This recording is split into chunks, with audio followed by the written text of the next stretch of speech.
Why does your scanner show the P1456 engine code? What does it mean? P1456 is a diagnostic trouble code for Evaporative Emissions Control System, Leakage fuel tank.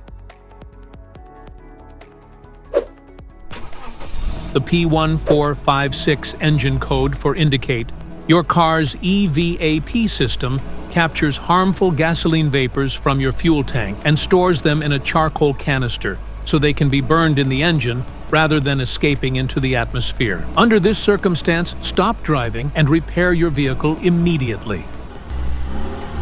So, what causes this imbalance? Here are the most common culprits.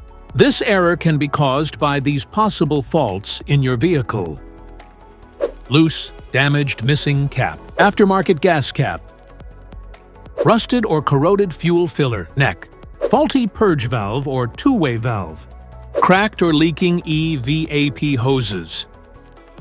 Each DTC code corresponds to a specific issue in your vehicle.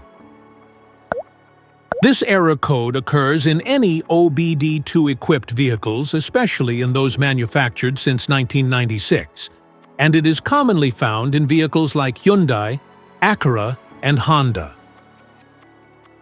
If you want to fix this error code, let us know in the comments section. We will definitely make the video on your demand. If you like this video, don't forget to subscribe to our channel. Thanks for watching.